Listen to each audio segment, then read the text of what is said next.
arco iris es un fenómeno natural hermoso. Es un espectro de luz que tiene muchos significados para diferentes culturas. Y aquí, en el eje cafetero, también hay diversas interpretaciones e historias relacionadas con él, que además nutren los relatos populares.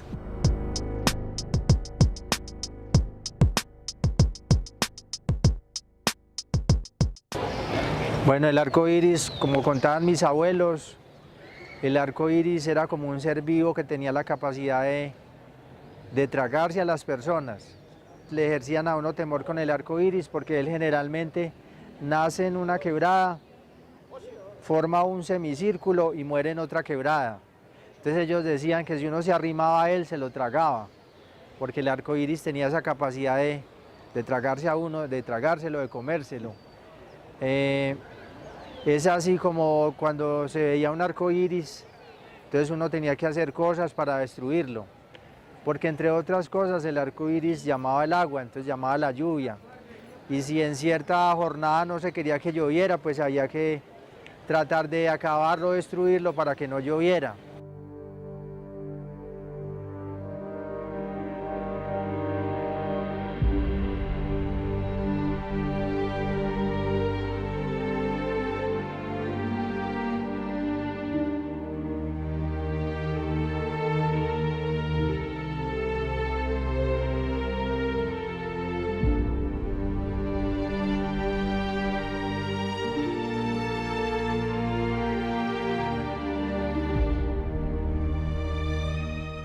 De por sí las leyendas sobre el arco iris, en lo poquito que yo he notado, han sido todas a favor.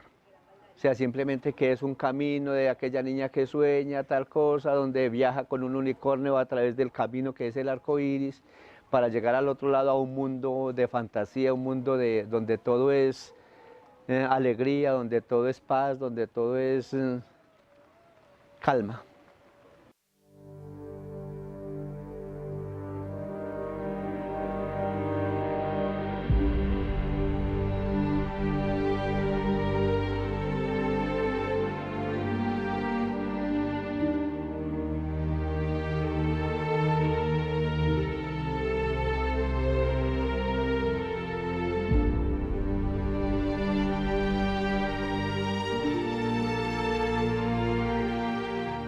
El mito de la leyenda del arco iris es muy bonito porque los que pertenecemos a nuestra generación, inclusive un poco más jóvenes, crecimos con ese mito. Y espectacular cuando llovía y salía el arco iris, inmediatamente era la conexión con el mito. De dónde surge el arco iris, y empezaba uno de pronto cuando tenía la posibilidad de ir viajando en carro o en el transporte que estuviera, empezaba uno a darse cuenta que cada vez como que era más lejos, o que a veces pareciera que no naciera en un mismo lugar, sino que naciera en varias partes. Entonces era como ese cuento, tratar de descifrar esa leyenda tan bonita, y siempre se quedaba en el imaginario si algún día podía uno conectarse exactamente dónde surgía el arco iris, dónde nacía en ese momento.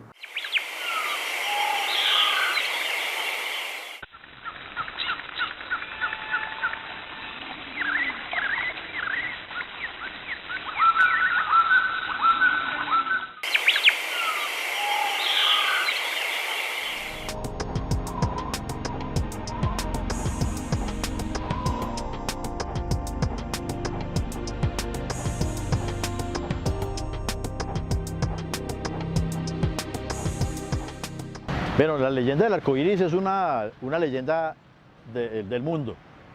Es una leyenda universal porque el hombre se ha querido preguntar siempre esos fenómenos de la naturaleza, ¿cómo se los explica? ¿De qué manera se los explica? Y entonces hay ya mucha literatura que ha llegado, y hay literatura que se ha producido en el lugar, en la que al niño se le dice que al final del arco iris hay un tesoro, el que logre llegar por ese puente, que es el que conecta el mundo real con el mundo imaginario, el mundo de la fantasía, de Alicia en el País de las Maravillas, pero que también cuando aparece, eso se suma a esa leyenda, cuando aparece el arco iris, que es el arco de la alianza, el arco a través del cual Dios decide terminar con ese diluvio en el que ahogó a las seres, a esas generaciones, a esa humanidad que le había dado la espalda.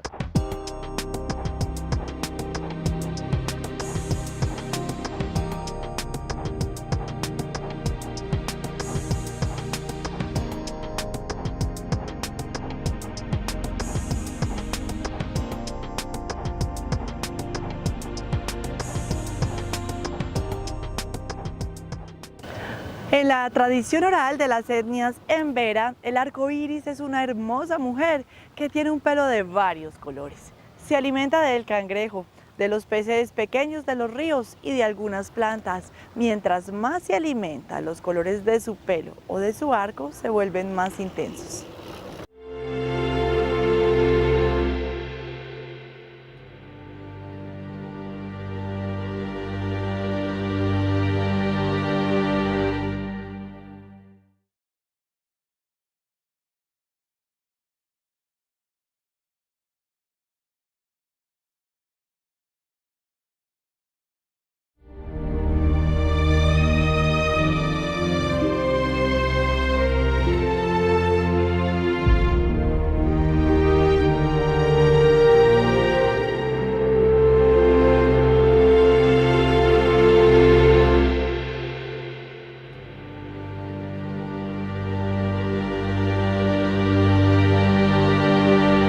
Se decía que el arco iris tenía corrientes de agua y si alguien pasaba por una de esas fuentes, corría el peligro de ser absorbido por este. Y si además eso sucedía, iba a salir por el otro extremo, convertido en una persona de sexo diferente al que tenía en el momento de ser absorbido.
Yo relaciono el arco iris con un puente que une multiculturas, multisociedades, que puede servir de lazos entre los pueblos, donde a través de los colores, a través de la música, a través del arte, es capaz de unir los pueblos del mundo. Para mí eso es el arco iris.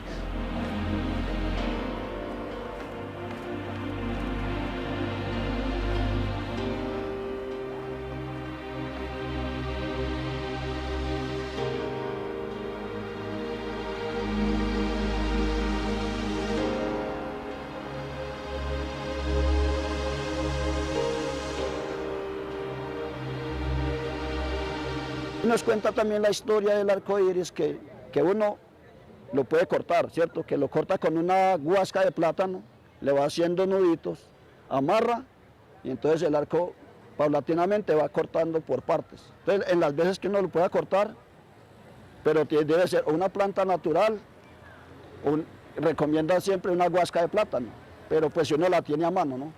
Porque si no la hay, pues lo puede hacer con una ramita de pasto o algo así, y con eso lo va cortando. Es hasta donde yo conozco la historia del arco iris, que sí se ha tragado a alguien, pero nunca supimos el alguien, ¿cierto? Mis abuelos y mis padres no me contaron a quién se había tragado, simplemente nos decían, si te vas para allá, se lo traga como a fulano de tal que se lo tragó el arco iris. Entonces, pero decía, hay una forma devolverlo, ¿no? Y es cortando con un nudo para que el arco iris parta, y al partir entonces cae supuestamente la persona que se haya tragado el arco. Hasta ahí es que conozco un poco acerca de la historia del arco iris.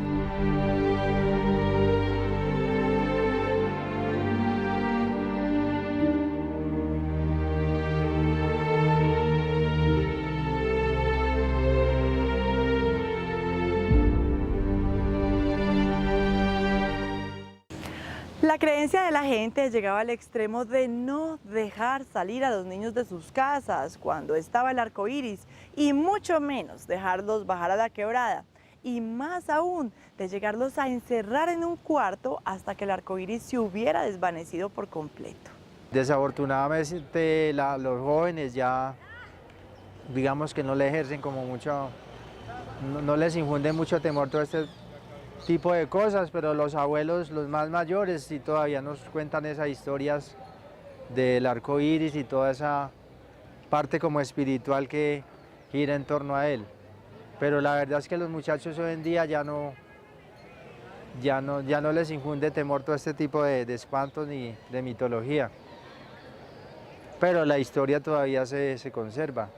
Y hay investigaciones, por ejemplo el resguardo de Cañamomo ha hecho investigaciones acerca de toda esta mitología del resguardo de Cañamomo de Loma Prieta, en donde se habla de los espantos, de las mitologías, incluso la relación que hay entre las plantas y esas mismas creencias.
Los indígenas en Vera tienen la creencia que si un niño pasa por debajo del arco iris, el niño se enferma porque el espíritu del arco iris se apodera de él, y deben rápidamente salir a buscar un sabio de la comunidad para que lo cure.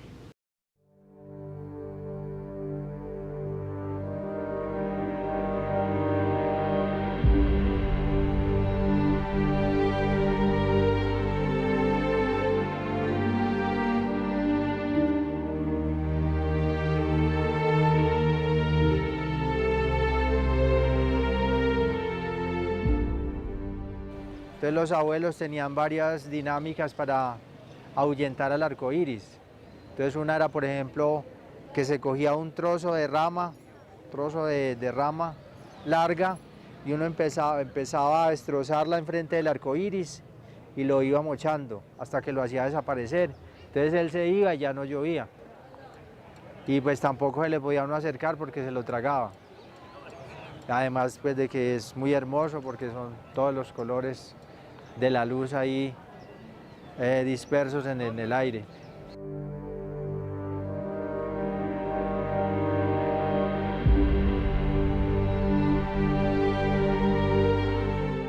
Entonces todo eso se junta y lo mágico aparece dentro de ese arco iris. La leyenda del arco iris es múltiple y es universal, como lo dije, porque precisamente no es tangible, es visible, pero no hay forma de agarrarla. Y al niño siempre se le cuenta lo mejor de esa gran leyenda del arco iris, tanto que es una alianza de Dios con el hombre, y que al otro lado, que es un vórtice que lo comunica con otro lugar donde están los tesoros, donde están los gigantes, donde está toda la fantasía que él ha recibido precisamente a través de la literatura y de la oralitura de su territorio.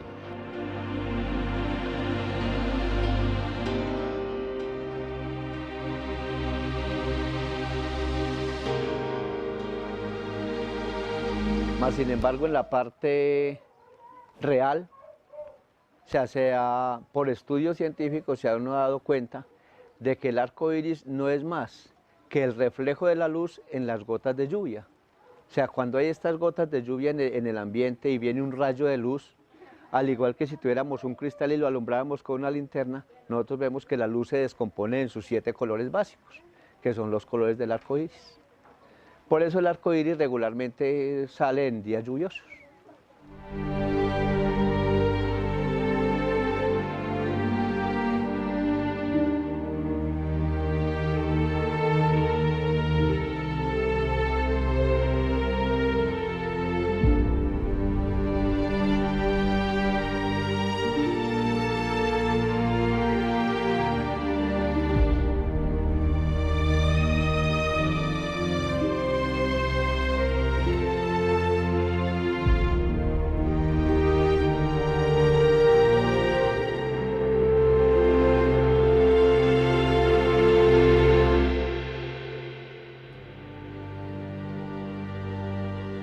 Hablando del mito del arco iris, para nosotros, para las etnias emberas, tenemos un credencial en que pasa la historia del arco iris. El arco iris es una mujer hermosa que aparenta estar dentro en una cascada donde hay unas peñas, una caída de una quebrada. El perteneciente del vivir del arco iris es esa parte. Bueno, la conformación del arco iris viene de un pelo que conforma en varios colores.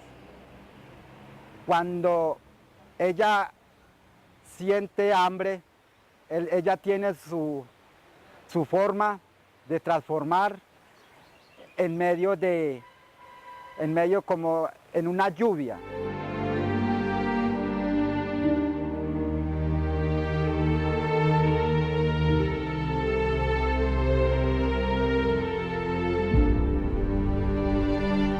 Ella representa el mejor color cuando ella va alimentando del alimento que ella necesita. ¿En qué se alimenta el arco iris?